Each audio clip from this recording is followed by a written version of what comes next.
Et bienvenue à tous dans les 5 actus de la semaine du PRTV. Et cette semaine, nous allons vous parler de société, du Brexit, de la crise catalane, de l'international et d'Ariane 6.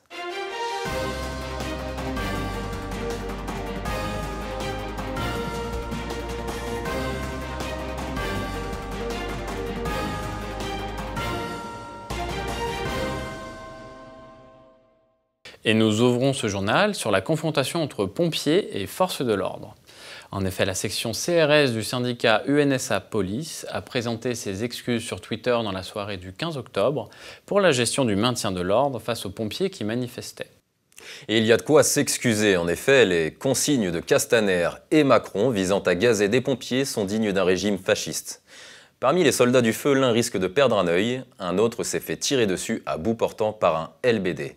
Il a d'ailleurs annoncé sa démission sous le coup de la colère. Le nombre de catégories socio-professionnelles à manifester contre ce gouvernement n'a de cesse d'augmenter. Et face à ces scènes, il est regrettable de constater que l'article 68 de la Constitution n'a pas été envisagé. C'est pourtant la seule voie pacifique et légale contre Macron et son gouvernement. Droit de retrait à présent où 2 inspecteurs du travail mettent en garde la SNCF.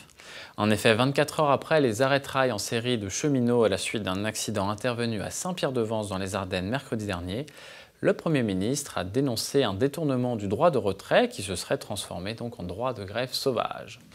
Il a ensuite demandé à la SNCF d'examiner toutes les suites qui pouvaient être données et notamment judiciaires. L'inspection du travail rappelle quant à elle à la SNCF les sanctions liées à la privation du droit de retrait. La libéralisation de la SNCF impulsée par l'Union européenne y crée un climat explosif. Notre gouvernement, comme à son habitude, attaque les droits légitimes au retrait et à la grève des fonctionnaires. Ces derniers étant pourtant avant tout inquiets pour la sécurité des usagers. C'est une première depuis 2004. La France devrait être le premier pays contributeur de la croissance de la zone euro cette année. En tout cas, c'est ce que souligne l'Observatoire français des conjonctures économiques. En supposant que l'affirmation soit vraie, cela voudrait dire qu'1,3% est la croissance maximale de la zone euro et donc que les autres pays ont une croissance inférieure. Ceci est plutôt alarmant pour une monnaie qui se veut être un gage de prospérité économique. Les députés, à présent, qui toucheront désormais 1 200 € par mois pour se loger à Paris contre 900 actuellement. La hausse de dotation d'hébergement a été actée par le bureau de l'Assemblée pour tenir compte du niveau élevé des loyers parisiens.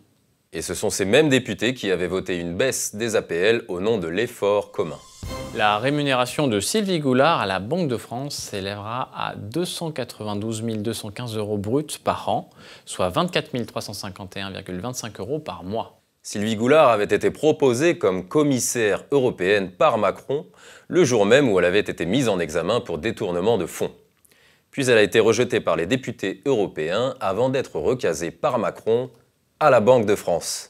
Un bel exemple de réussite et d'exemplarité en politique sous Macron. Les marchés financiers à présent qui font écho à l'optimisme du Brexit. En effet, la valeur de la livre sterling a progressé de 1% par rapport au dollar et à l'euro à la suite de l'annonce d'un accord imminent sur le Brexit ce mardi 15 octobre. Encore une fois, il y a d'un côté l'aspect politique et tous ces scandales, et de l'autre l'économie qui, malgré les incertitudes, se porte plutôt bien. Les 27 dirigeants du Conseil européen valident l'accord négocié entre Londres et Bruxelles. Selon le texte, ce divorce devrait être promulgué le 1er novembre. Celui-ci améliore assez significativement celui qu'avait obtenu Theresa May. Néanmoins, certains partis ont annoncé leur désaccord sur ce texte, comme le parti unioniste nord-irlandais DUP. Désaccord qui s'est plutôt vérifié le lendemain car les députés ajournent leur vote sur l'accord. Boris Johnson, de son côté, refuse quant à lui de négocier un report. Le Premier ministre a été désavoué par un député de son propre camp, le conservateur Oliver Letwin, qui a fait adopter à 322 voix pour et 306 voix contre un amendement qui complique sérieusement ses plans. Cet amendement contraint Boris Johnson à demander un report du Brexit le temps que soit adoptée toute la législation nécessaire à la mise en œuvre de l'accord qu'il a décroché à Bruxelles. François Asselineau a d'ailleurs commenté ce coup de théâtre. Les parlementaires britanniques ont tombé le masque. Contre le choix souverain du peuple en 2016, ils refusent à la fois un Brexit sans accord et un Brexit avec accord. C'est une véritable forfaiture digne d'un totalitarisme car il faudrait des années pour adapter la législation britannique, comme l'amendement le précise. Suite à cela, Boris Johnson a bien envoyé une demande de report à l'Union européenne, non signée, conformément au Ben Act, tout en envoyant en même temps une autre lettre signée, disqualifiant la demande de report, car la récente législation n'empêche pas cette possibilité. Selon les organisateurs, 1 million de personnes manifestent à Londres pour réclamer un nouveau référendum à 12 jours de la date prévue de sortie de l'Union européenne. La police, sans donner de chiffres précis, a annoncé que les quartiers de Londres où la manifestation avait eu lieu étaient bondés de monde. Le chiffre venant des organisateurs est très probablement surévalué. Quand bien même il serait exact, il représente peu par rapport aux 17,4 millions de Britanniques ayant voté pour le Brexit en 2016. Marée humaine et affrontements à Barcelone, plus d'un demi-million d'indépendantistes catalans ont calmement manifesté dans les rues de Barcelone avant que des militants radicaux n'affrontent la police vendredi, au 5e jour de mobilisation contre la condamnation de leurs dirigeants. Les émeutes prennent de l'ampleur en Catalogne avec un bilan de 600 blessés et 300 interpellations en date du 20 octobre.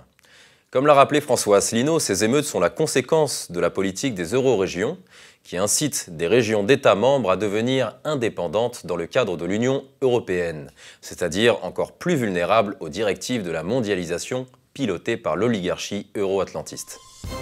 Et de son côté, Perpignan se mobilise aussi. En effet, plus d'1 millier de personnes se sont réunies samedi dernier devant le Castillet à Perpignan. Il s'agit d'un appel pour dénoncer la condamnation des leaders indépendantistes catalans lundi dernier.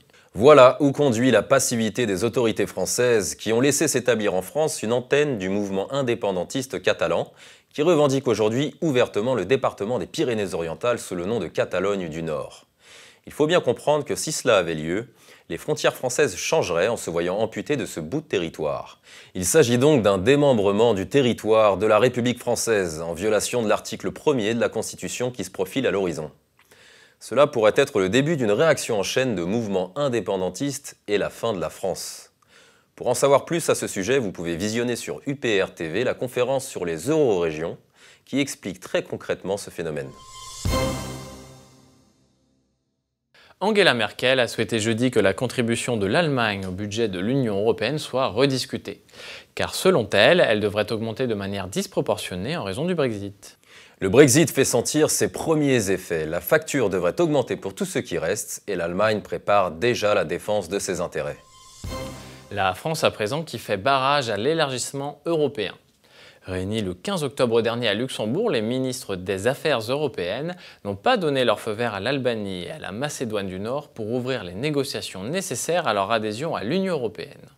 Les conditions ne seraient pas remplies selon la France. La France fait à juste titre obstacle à cet élargissement qui n'est que la fuite en avant d'une Union européenne en opposition avec ses peuples et qui ne sait plus vraiment où est-ce qu'elle va. Chili à présent, où l'état d'urgence a été déclaré après de violentes manifestations dues à la hausse du prix du métro. Au Chili aussi, la politique néolibérale et pro-américaine soulève la population. Un mot sur les présidentielles en Tunisie à présent, où il faut souligner la victoire écrasante de Kais Saied. Environ 90% des électeurs entre 18 et 25 ans ont voté pour l'universitaire lors du second tour de la présidentielle. Le conservateur jouit de la sympathie d'une grande partie de la jeunesse qui, lors du printemps tunisien, aspirait à un renouveau politique, économique et social. Et passons maintenant à la bonne nouvelle de la semaine qui concerne cette semaine Ariane 6. La France et l'Allemagne veulent des fusées européennes pour lancer des satellites européens. Les bonnes nouvelles industrielles en Europe sont plutôt rares pour ne pas les souligner.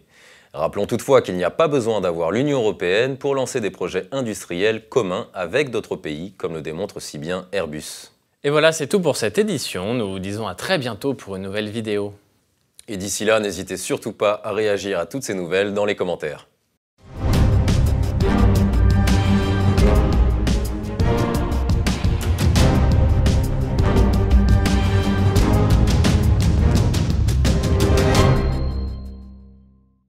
Abonne-toi, mets la cloche et n'oublie pas Angela. Ouais, que font-tu vois Pendant Brexit, pas là.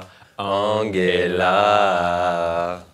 Et ce jeudi à 20 h, ne manquez pas le débat entre Charles-Henri Gallois et François Boulot, en exclusivité et en première diffusion, sur UPR TV.